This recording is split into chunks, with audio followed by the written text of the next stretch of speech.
dou continuidade ao tópico 16, significado. Deixe-me apresentar na história do pensamento filosófico dois sistemas filosóficos, melhor dizendo, métodos de pensar filosoficamente a realidade que se dedicaram à linguagem, com destaque. De um lado, o que podemos chamar de hermenêutica, no qual verdade e método de Gadamer é fundamental para o nosso trabalho. Quem queira se dedicar à pesquisa, essa é uma leitura imprescindível. De outro lado, a analítica da linguagem, com destaque à Escola de Viena, no qual Carnap e Wittgenstein são autores filósofos de destaque. Deixa eu mostrar a diferença de método entre esses dois caminhos. No caso, o filósofo de Viena, na Itália, o Wittgenstein continua escrevendo em italiano ou em alemão, ou ele começou a escrever em italiano também? Isso eu não sei. Curiosidade. Os cadernos foram em francês. Áustria. Áustria. Viena, Áustria. Veneza e Itália. Vamos lá. Quando Aristóteles começa a trabalhar aquilo que hoje nós chamamos de lógica, mas na época era chamado órgão ou instrumento, meio de compreensão da realidade, ele começa a fazer uma interpretação do mundo, uma busca pela verdade e fundamentação do conceito filosófico de verdade do pensamento, utilizando-se de um estudo da linguagem, dizendo que o pensamento, a verdade é a perfeita adequação entre o que pensamos e o que existe fora do pensamento no mundo. Então, se eu afirmo, sujeito, verbo e predicado, algo que corresponde por espelho ao mundo, eu teria a verdade.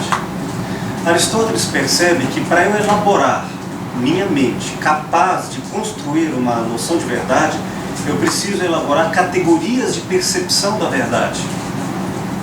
São essas categorias que organizam e classificam a realidade de diferentes naturezas. A classificação é uma invenção do pensamento aristotélico. Antes o mundo estava difuso, como uma ordem integrada. Com Aristóteles ela passa a ter categorias diferentes de compreensão. Então, para Aristóteles, se eu organizar o pensamento com as categorias adequadas, números em categorias numéricas, adequadamente, eu entenderei a realidade. Bom, a partir dessas noções de categorias que depois foram retomadas por Kant, e essas categorias são compreendidas como anteriores ao mundo da vida, estão na nossa mente lógica, percebeu-se que nós não podemos pensar o que quisermos se não estiverem dentro de categorias adequadas. Por exemplo, ninguém consegue pensar a realidade sem a categoria tempo e espaço. Podemos incluí-la como, por exemplo, o conceito de Deus, mas você não pode elaborar verdade sobre. Ele vai dizer que grande parte do conhecimento da vida não pode ser, portanto, interpretado. Pode ser vivido, mas não transformado em afirmações verdadeiras e ou falsas. Se perguntarmos, por exemplo, que Deus criou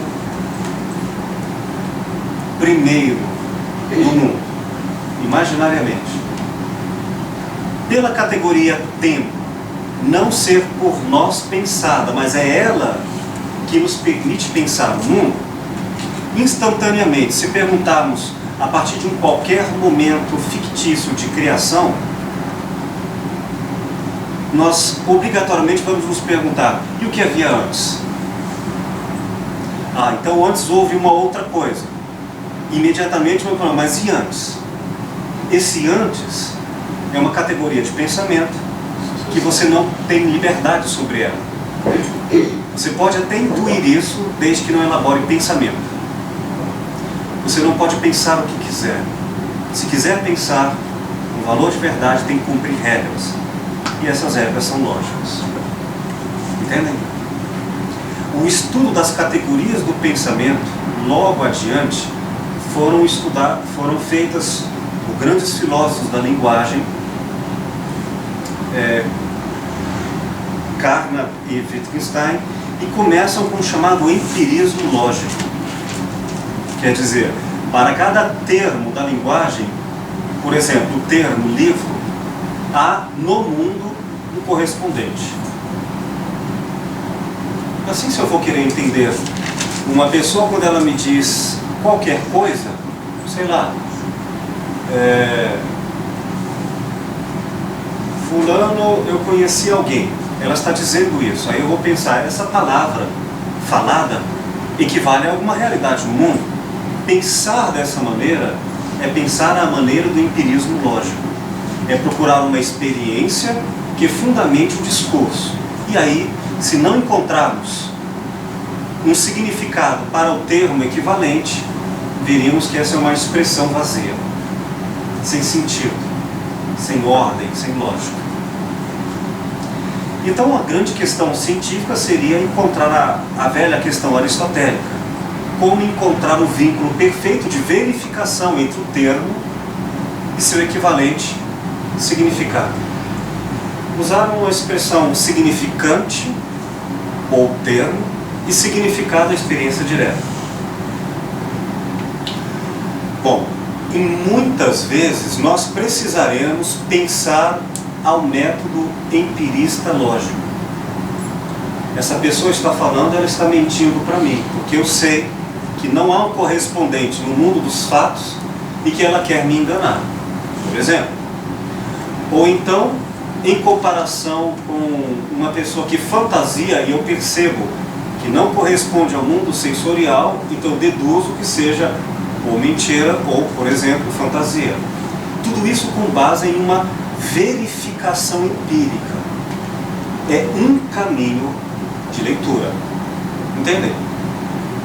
Por exemplo, a pessoa diz que adora violino, que é estudiosa de violino, e você pega a historicidade dela, nunca ela se envolveu sequer com música.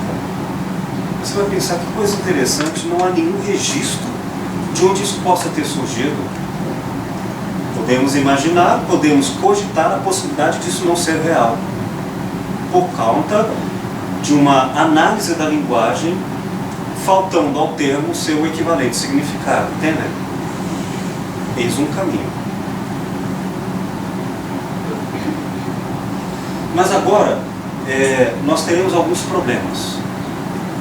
Muitas palavras, muitos termos ou significantes não terão um significado no mundo. O próprio mundo, na interpretação de alguns filósofos, não pode ser conhecido. Um cachorro, um animal irracional, quando encontra uma mesa, ele não encontra o conceito de mesa. Ele encontra o objeto. Ele não reflete, ele não pensa. E, portanto, ele apenas age instintivamente. Pensar sobre a cadeira já é elaborar sobre a experiência direta um equivalente significante. Um termo para, em linguagem, falar sobre a cadeira. É nesse sentido que, quando nós lemos aqui com Michel Foucault, com Roland Barthes e com Wittgenstein, eles disseram, você nunca vai conseguir ter o empirismo lógico, opinião deles. Tudo que você conseguir falar e interpretar da fala do outro é a própria linguagem falando da própria linguagem. E o que é o mundo? Existe, mas é adivinhação. É como eu falar para você, pegue o pão de queijo sobre a mesa. Se a pessoa não tem nenhuma referência sobre o que seria o termo e o seu equivalente significado no mundo, ela pode procurar qualquer coisa e não encontrar. E se eu disser é isto aqui, como é que eu poderei saber se ela entenderá o que eu quero dizer como de fato a vivência? Pois se isso parece ser fácil com relação ao pão de queijo, não é fácil com relação a valores. Amor, ódio, mágoa. essas coisas não são tão fáceis de serem apontadas.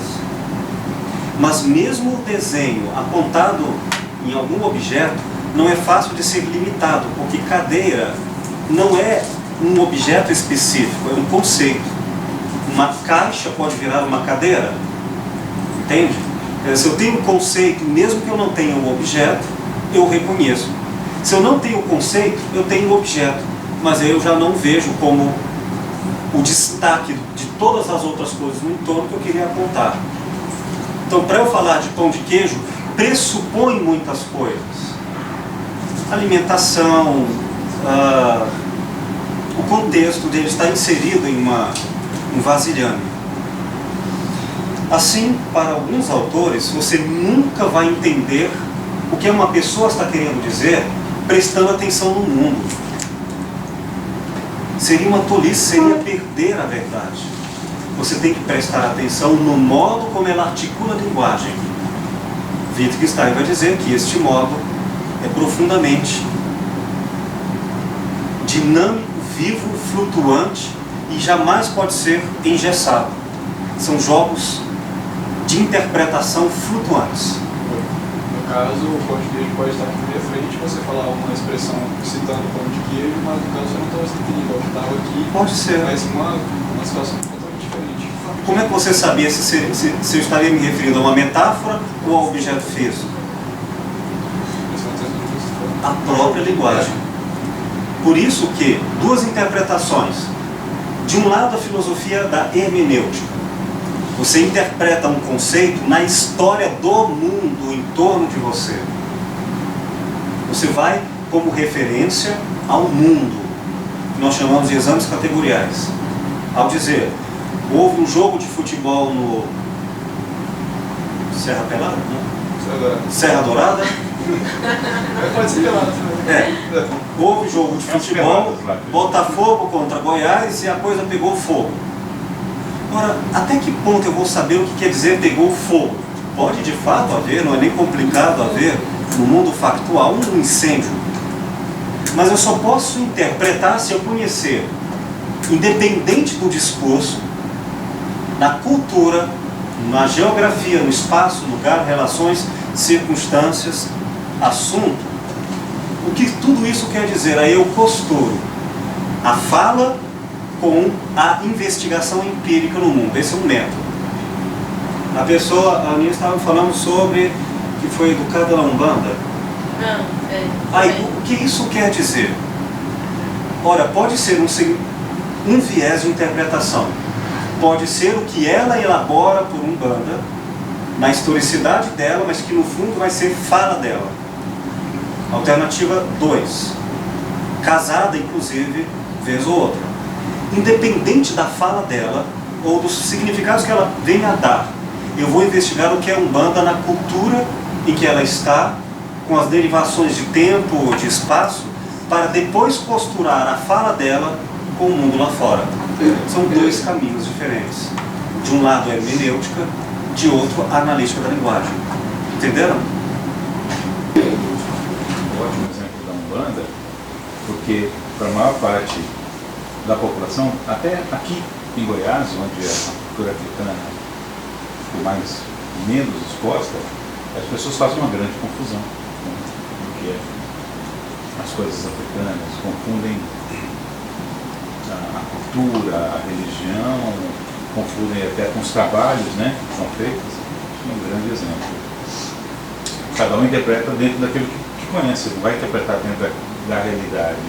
Por outro lado, o caminho pela hermenêutica pode ser o fim da clínica. Ou seja, deve-se desconsiderar o que isso significaria objetivamente na cultura na qual a pessoa estaria inserida e entender a interpretação dela feita pelo discurso dela sobre. Então, eu tenho que percorrer com sutileza entre a analítica da linguagem e a hermenêutica. Senão eu posso fazer sociologia e não uma leitura filosófica que interpretaria o modo individual daquela pessoa falar.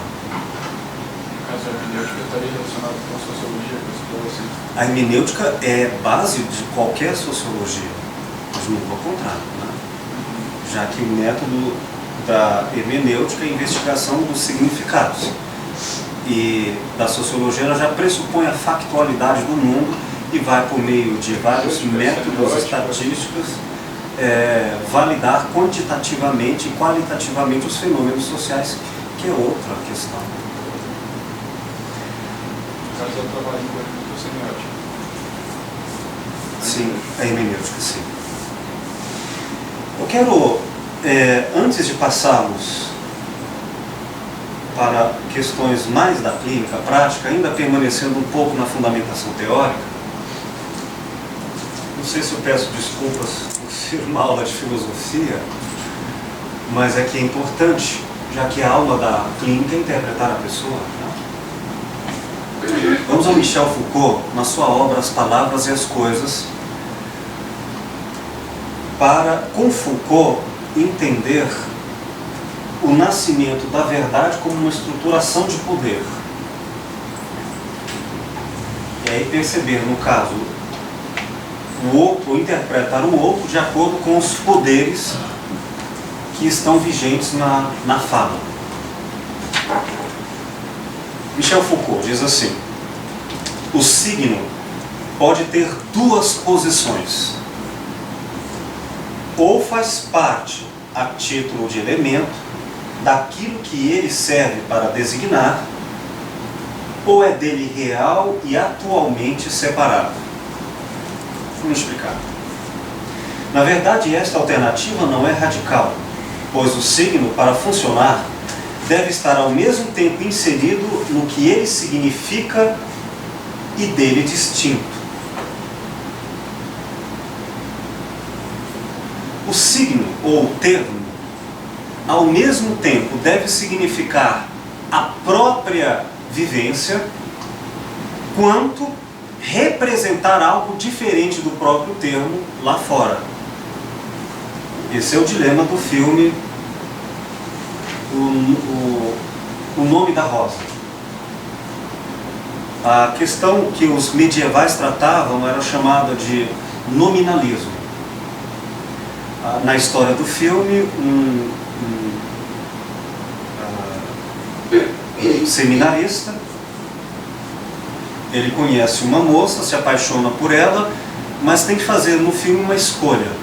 Ou ele segue o caminho desse amor sensorial e afetivo com ela e abandona a igreja e com ela os estudos e o seu mestre aristotélico, ou ele segue o caminho da igreja, dos estudos celibatários e perde a vivência direta do amor com aquela mulher. Sabe qual foi a escolha dele, né? Então, as duas. Ele, na verdade, escolheu viver como padre até o fim da vida, sem jamais se esquecer dela. Mas não sabia o nome dela. Aí fica a questão.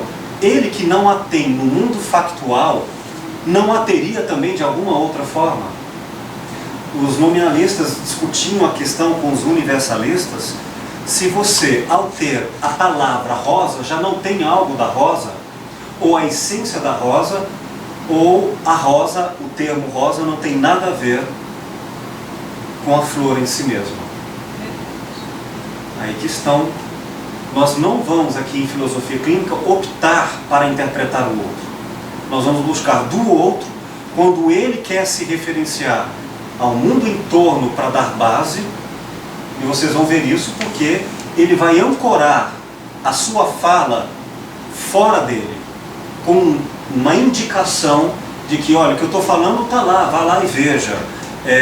Confirma o que minha mãe falou, veja o filme para ver se não é assim mesmo. Parece que ele joga para fora dele a fonte de significação.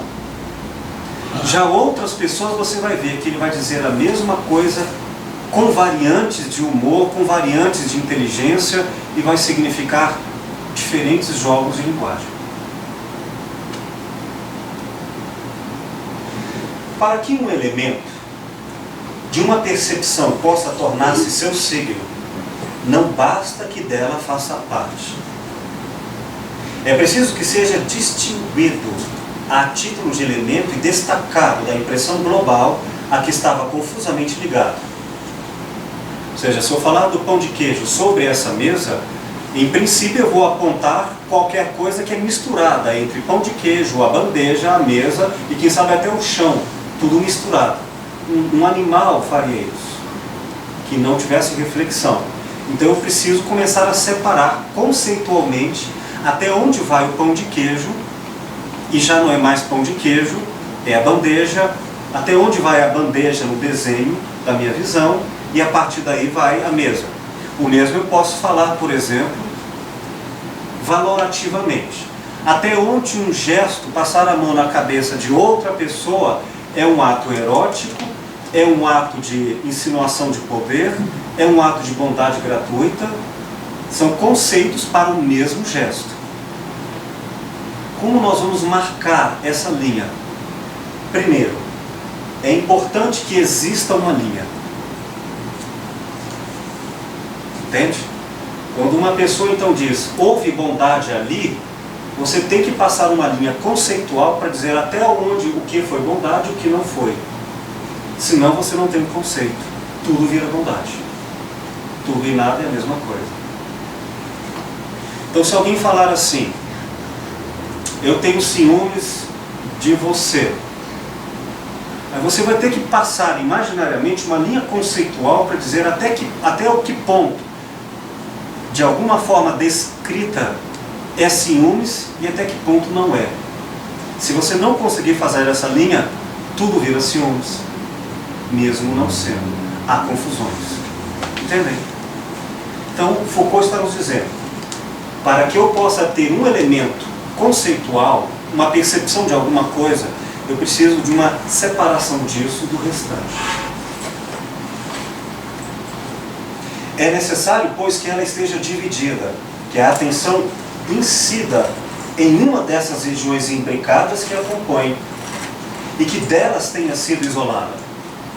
Imbricado quer dizer costurado, mas separado. Pão de queijo está na bandeja, estão ligados, mas uma coisa é uma coisa, outra é outra.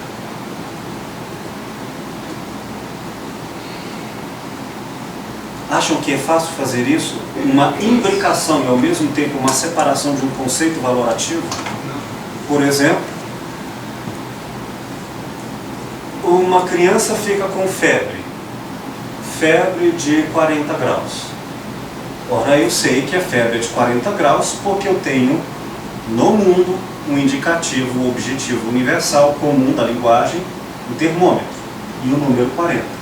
Até aí tranquilo. Mas vamos ao fenômeno da cura desse processo, terapêutico e filosoficamente interpretado. Vai um médico, aplica um remédio, esperando que essa medicação atue, diminuindo essa febre. Se a mãe for aplicar, até que ponto este efeito terapêutico da medicação não será por influência de ter sido a mãe? Ou de outros mimos? Ou, quem sabe, no comportamento e função, a necessidade que foi através do corpo construída para chamar a atenção da mãe, e atendido essa atenção, a febre se desfaz ou se faz desnecessária. Por isso que não é necessariamente fácil, mas nós teremos que passar uma linha para saber a diferença entre a implicação fenomenológica do corpo e a implicação fenomenológica do valor com a emoção. Bom, nós temos duas mamães aqui, né? Queridas mamães, primeiro filho é complicado, porque você não sabe até que ponto o choro é de mania, ou é de fome, ou é de cólica. Choro é choro. Não é não. É só porque o ouvido não está treinado. Ouvido conceitual, de passar a linha limítrofe. É uma linha subjetiva, intuitiva, mas é real. Até aqui é choro de manha. Até aqui é fome. Isso aqui já é dor. Já viram isso? Separaram o que era manha do que era dor física? Já conseguiu fazer isso? Claro. Porque então nós fazemos uma interpretação, separando. É isso que nós vamos fazer permanentemente na clínica. Ainda que isso tenha sido uma realidade descrita pelo partilhante, agora eu já percebo numa linha de recorte conceitual de que ele está fazendo muito mais para se exibir para o terapeuta do que para falar de si mesmo no fato original. Essa linha é interpretativa e ela existe. Como você vai fazer isso, eu não sei. Mas a grande certeza é que se você não tiver nenhuma linha conceitual que separe o signo do entorno, você não tem nenhuma interpretação. Tudo é a mesma coisa. Você vira um animal, não tem mais linguagem. Entenderam?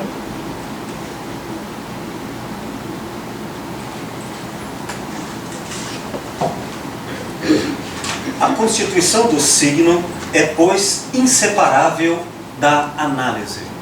Análise é separação, né? Eu só entendo o alvo mediante análise. Se análise é interpretação, análise é recorte.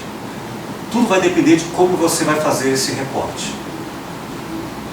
Porque o espírito analisa, o signo aparece. Se você quer entender o outro, terá que analisá-lo. É claro que há um outro caminho, que não é o da análise, é o da síntese. Mas aí nós vamos para experiências transpessoais, transcendentes, que vão além da razão. Você sente o outro, mas nestes casos não terá linguagem, tá? Não digo que Jesus Cristo não possa saber exatamente o que eu tenha vivido, mas quando ele abrir a boca para falar, você sentiu isto e aquilo, ele já fez um recorte na linguagem. O que é linguagem é análise, mas existe algo para além da linguagem, tá claro? Porque o espírito se dispõe de signos, a análise não cessa de prosseguir. Então eu percebi que o Altair ficou magoado. Separei de alguma forma, hermeneuticamente, pelos fatos que aconteceram, nos jogos de humor, de entonação, de intencionalidade corporal, como ele articula os seus significados gesticulando, tudo isso causando uma adivinhação, né? Só que, foi uma análise. Agora eu vou analisar ainda mais, vou fazer novos recortes. Ele magoou, não foi tanto por eu ter levantado a mão do que pela cor da camisa que eu estava, que era do time de futebol dele. Aí eu já percebo que tem uma diferença, que se eu tivesse usado a camisa, mas não tivesse levantado a mão, a mágoa seria menor ou não haveria mágoa. Delicadezas da análise. Entendem como é importante analisar?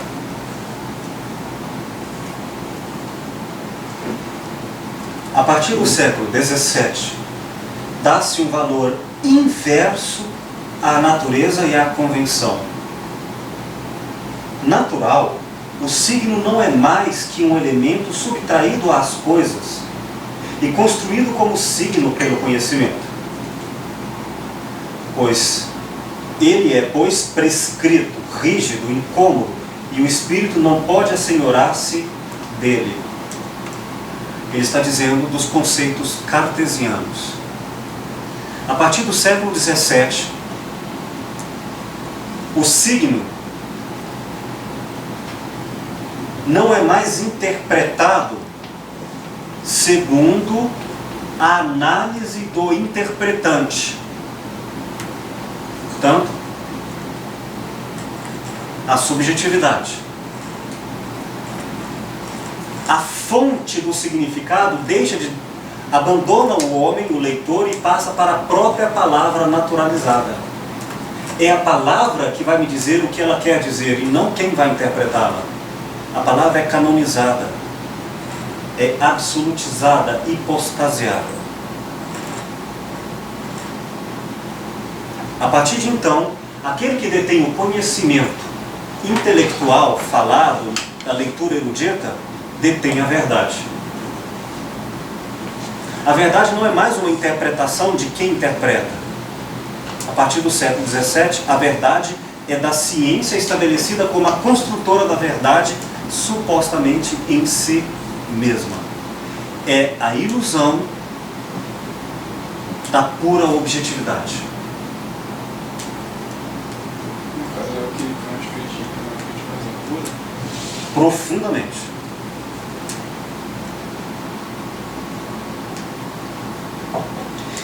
Imagine então um médico que vai ensinar as verdades da vivência para o próprio paciente, ao invés de aprender com este paciente o que ele quer significar com a sua corporeidade. O que nós temos? Uma relação de poder em que do lado de fora da pessoa está a verdade que vai oprimi-la. O professor sabe mais do aluno que a própria realidade do aluno poderia ensinar. E o professor, por sua vez, em toda a sua hierarquia de poder institucionalizado. Como é que isso aparece na clínica?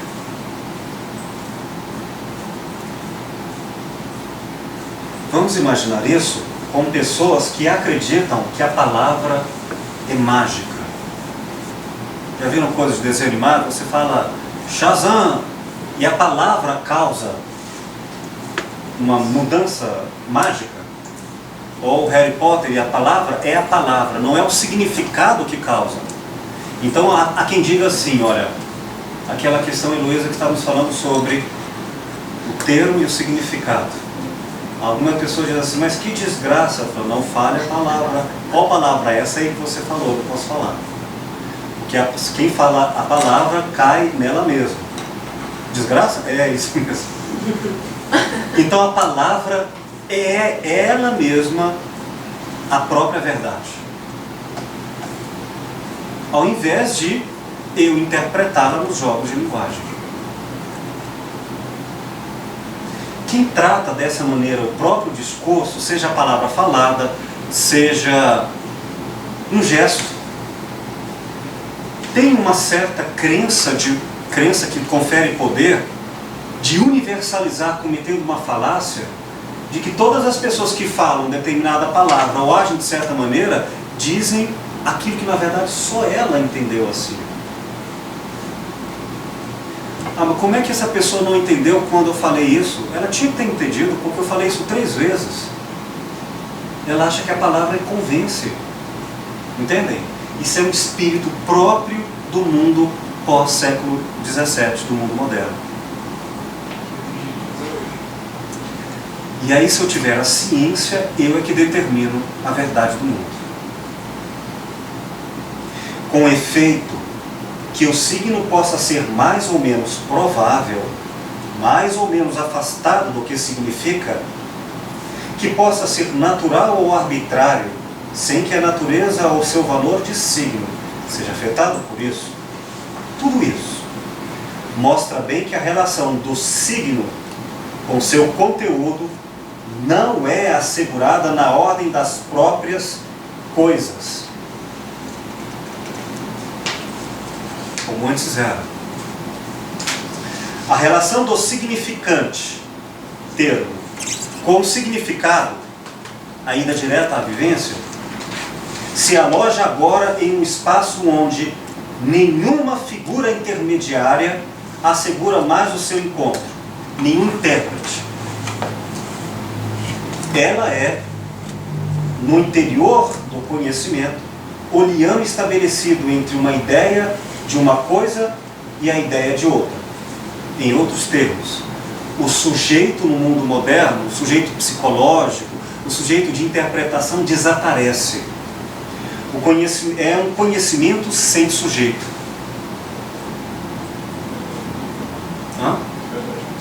É a verdade por si mesma.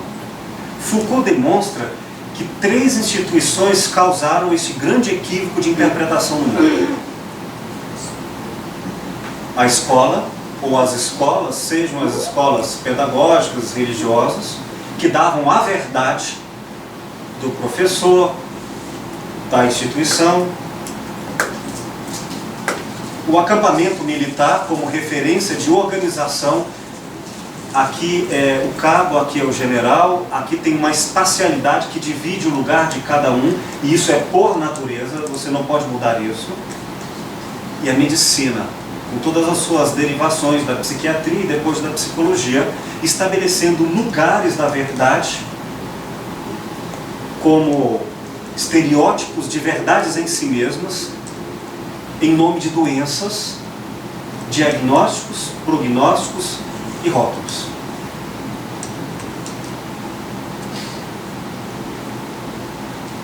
Eu recebo frequentemente no consultório pessoas que me trazem verdades, vamos colocar as aspas aqui, verdades carregadas de poder, em que a pessoa que menos importa é ela mesma, quando essa verdade se trata delas. E quem trouxe essa verdade e lhes engessou foi um diagnóstico médico que passou a ter mais valor interpretativo do que a própria pessoa diante dos seus mundos. Então, quando nós percebemos isso, a pessoa vai insistir no termo, e eu vou atrás do jogo de linguagem, para perceber o que ela quer dizer por trás daquele rótulo. É um trabalho.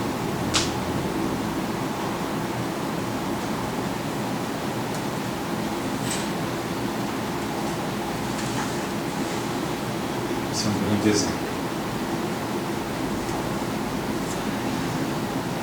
Só para citar um trechinho de Foucault, se referindo ao nascimento do enfermeiro, a categoria do enfermeiro, que surge só no século XVIII. Antes, o médico era propriamente o enfermeiro. Vamos esclarecer os termos. Enfermeiro é quem cuida não da doença, mas do enfermo, da pessoa. É uma relação intérprete-intérprete. O sujeito me fala, está doendo, eu vou tentar entendê-lo, interpretando. A verdade não está em nenhum termo mágico, está na relação.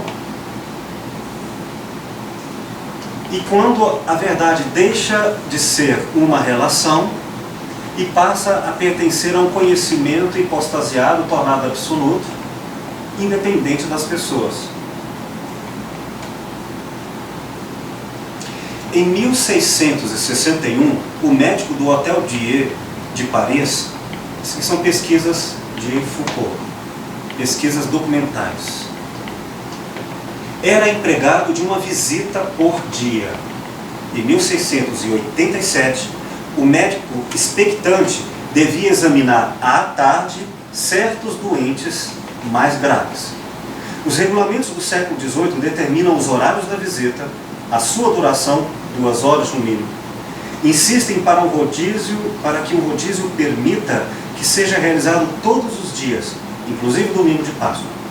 Enfim, em 1771, institui-se um médico residente, encarregado de, aspas, prestar todos os serviços de seu estado, tanto de noite como de dia, nos intervalos entre uma visita e outra de um médico de fora.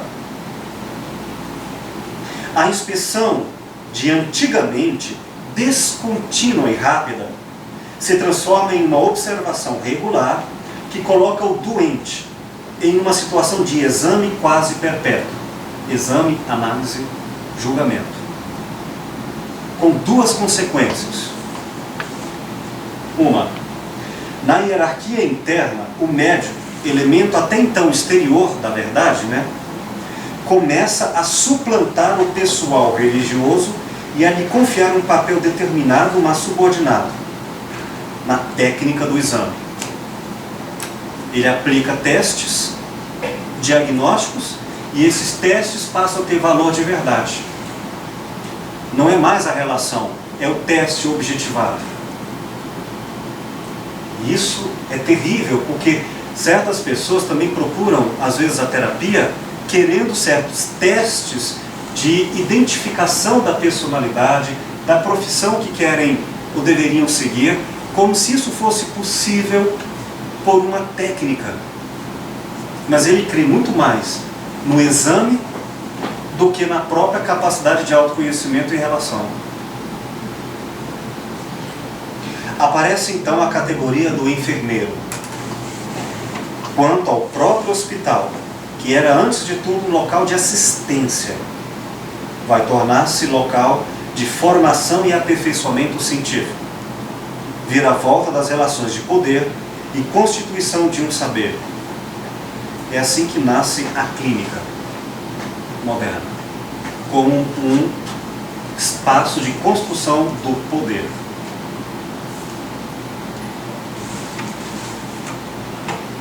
Olha o que o Lúcio mandou para a aula de hoje à noite online, que ele vai dar no rádio da transmissão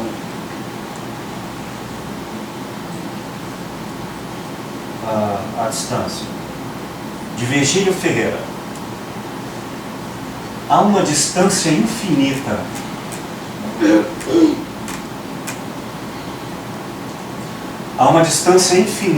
entre a aparição da verdade, a imediata evidência de seja o que for e até mesmo seu reconhecimento.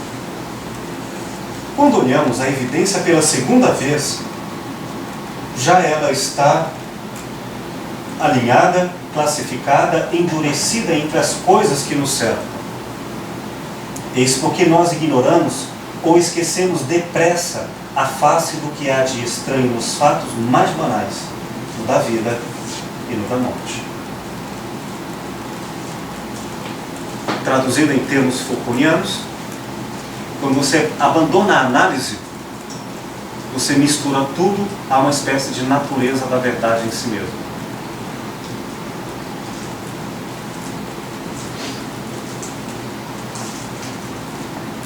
Vocês ainda têm fôlego para Nietzsche?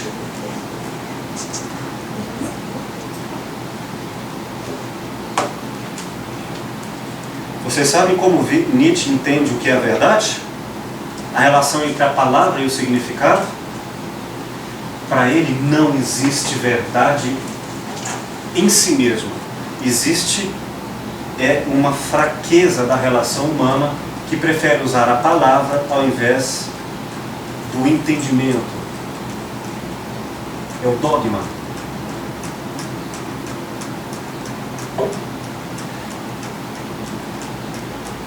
Olha o que diz Nietzsche.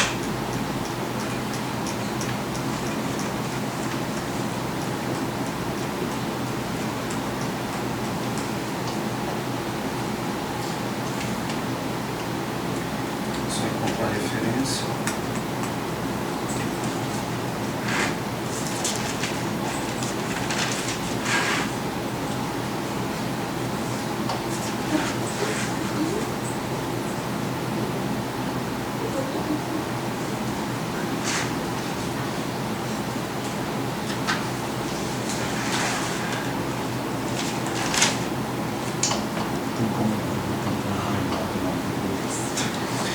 Na sua obra Acerca da Verdade e da Mentira no Sentido Extramoral.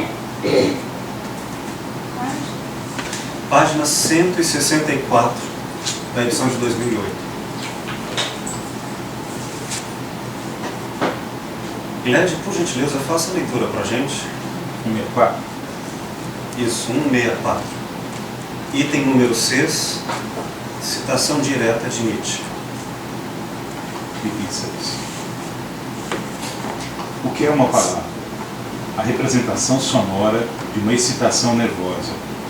Acreditamos que sabemos alguma coisa das próprias coisas quando falamos de árvores, de cores, de neve, de flores, e, no entanto, só temos metáforas das coisas, que não correspondem de forma alguma às entidades originais.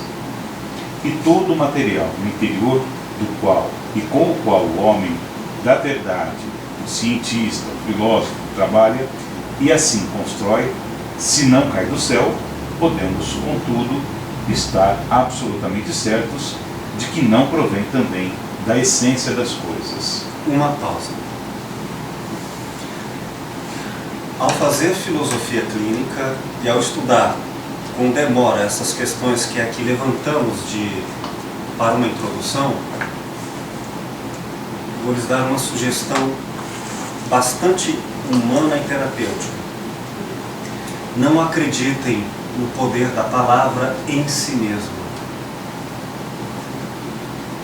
Ou seja, cuidado para não se enervarem numa discussão achando que repetir a palavra, magicamente, a verdade dela virá. Ou outro termo semiótico. Tipo, olha a coisa em cima da mesa. Cadê? Olha lá, você não está vendo? Como se a palavra repetida enfaticamente pudesse ter um poder em si mesmo. E Nietzsche vai dizer, não, tudo é interpretação. Se não construir os laços de interpretação adequados, o outro não vai captar. Se não fizer a análise do recorte, quer dizer, aquilo que vai até ali, daquilo lá, separando os elementos que estão misturados à frente da pessoa, ela não vai entender.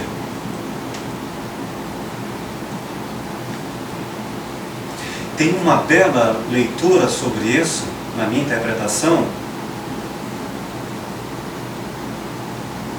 no filme Ben-Hur. Ben-Hur é a história de um homem que passa grande parte da sua vida querendo se vingar de um romano que aprisionou sua família. E ele luta com toda a sua mágoa para isso. Só que no caminho ele encontra Jesus, por 2 vezes. E Jesus lhe fala, direta ou indiretamente, através de uma outra interpretação sobre o amor, o perdão, mas ele não quer isso. Ele está interessado naquele olhar que para ele é absoluto. É no final, depois que ele alcança essa vingança, que ele se abre para outra interpretação. Até antes disso ela era absoluta. O mundo está claro, cheio de justiça e de verdade. Logo depois ele percebe que o ódio não existe em si mesmo, que não há injustiça em si mesma, que tudo é interpretação. Então, se você acha que quando eu lhe apontar, olha, aquela é uma árvore, isso aqui é uma mesa, isso aqui é uma televisão, não se iluda, vocês não estão falando nada. Tem que entender como é que o outro está fazendo esse recorte. Olha lá, estou me referindo à televisão de 52 polegadas e a pessoa está vendo o filme dentro da televisão. Ou então vamos a categorias de intencionalidade. Olha lá a minha televisão, estou me referindo ao preço caro e o status social que eu estou exibindo. E a outra pessoa está vendo o lado estético do aparelho. Ou 1000 outras interpretações. 2 pessoas podem falar muito e entenderem completamente outras coisas. E você provavelmente faz isso o tempo todo sem saber. Até que você pare e pergunte, como é que o outro está interpretando isso?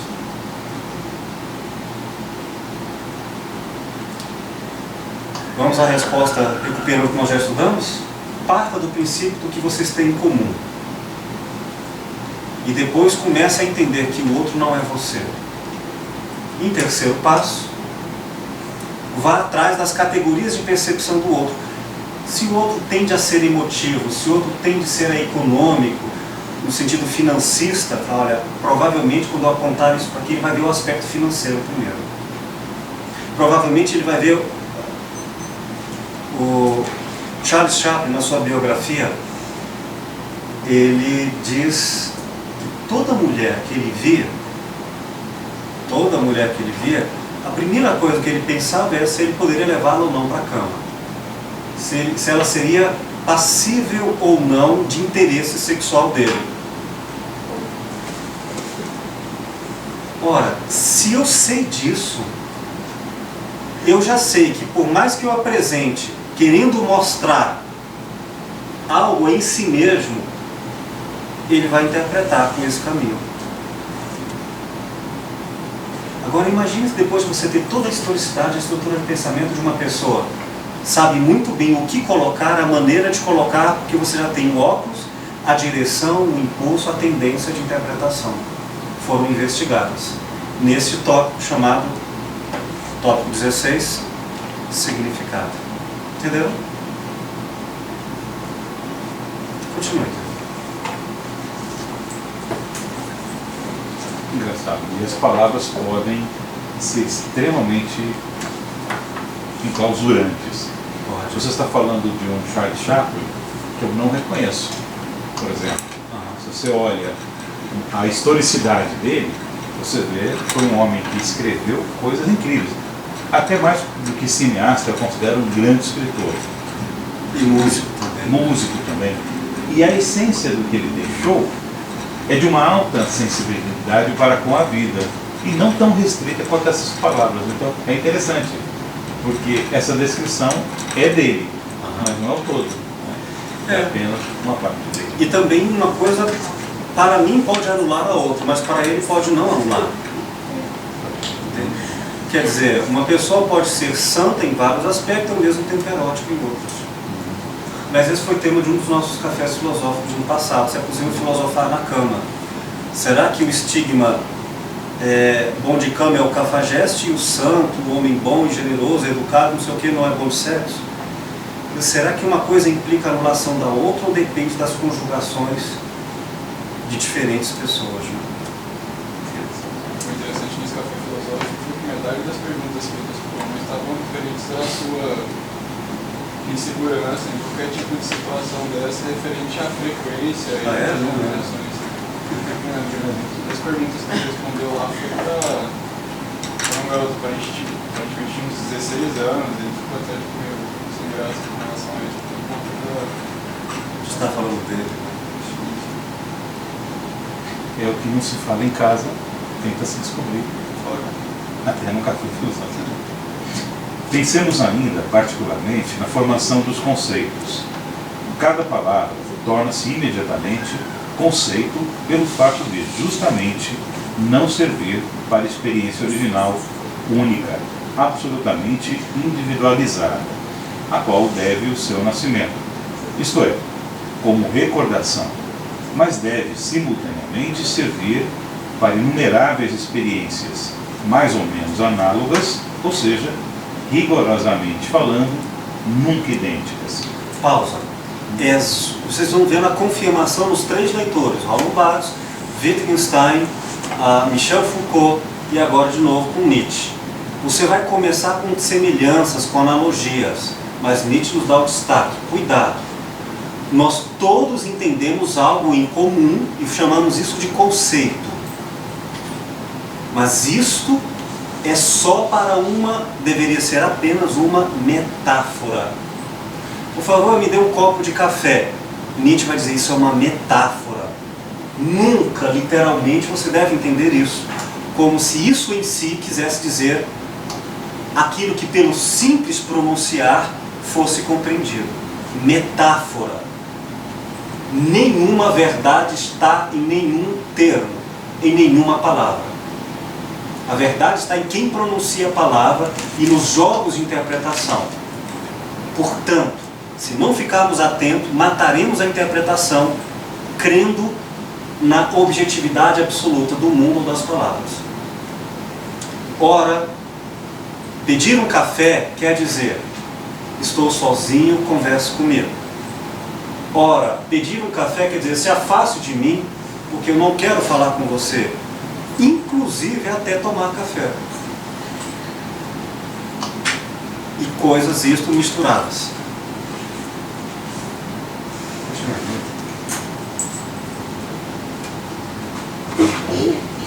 Nunca idênticas e só pode, pois, convir a casos diferentes. Todo conceito nasce da identificação do não idêntico. Todo conceito nasce da identificação do não idêntico. Ou seja, do único. Tão exatamente como uma folha nunca é idêntica a outra, assim também o conceito de folha foi formado graças ao abandono deliberado dessas diferenças individuais, graças ao esquecimento das características e acorda então a representação como se houvesse na natureza fora das folhas, alguma coisa que fosse a coisa, uma espécie de forma original, segundo a qual todas as folhas seriam tecidas, desenhadas, rodeadas, coloridas, onduladas, pintadas, mas por uma mão inábil, a ponto que nenhum exemplar tivesse sido corretamente executado com uma cópia fiel da forma original, ou da forma original. O que é então a verdade? Uma multidão movente de metáforas, de metonímias, de antropomorfismos. Em resumo, um conjunto de relações humanas poeticamente e retoricamente erguidas, transpostas, enfeitadas e que depois de um longo uso parecem a um povo firmes, canoniais e constrangedoras. As verdades são ilusões que nós esquecemos que o são, metáforas que foram usadas e que perderam a sua força sensível, moedas que perderam o seu cunho, que a partir de então entram em consideração, já não como moeda, mas apenas como um metal. Nietzsche, 1997. Entendem?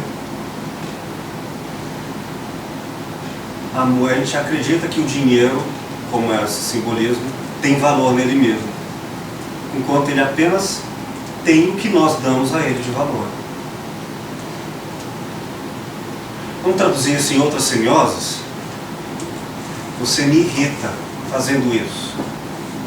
Aquilo não irrita, entende? Aquilo em si não existe. Eu apenas me valho de alguma coisa para interpretar com um campo de intencionalidades que o meu entendimento constrói, elabora, analisa sobre irritação. Nada irrita alguém. Uma mesma coisa pode irritar a um, acalmar a outro. Ela em si nem acalma, nem tem verdade de irritar. Então, experimentem fazer terapia de casal, um falando da vida alheia. A crença é de que você vai conhecer a verdade e que a pessoa, por conta de choro e outras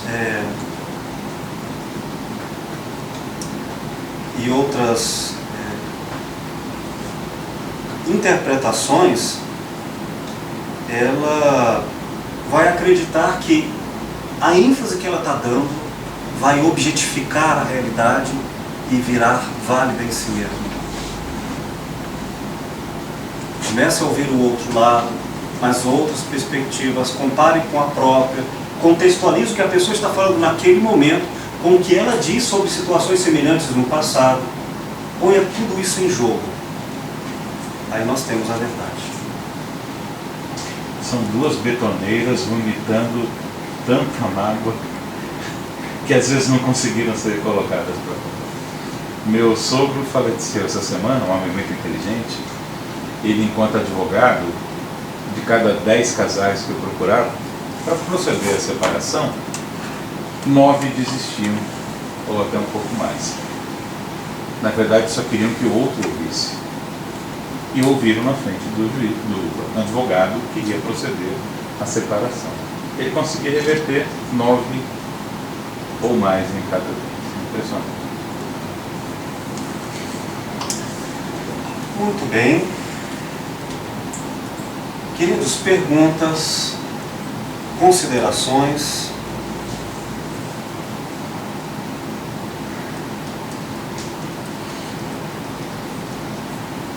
Vamos fazer um intervalozinho, a gente volta.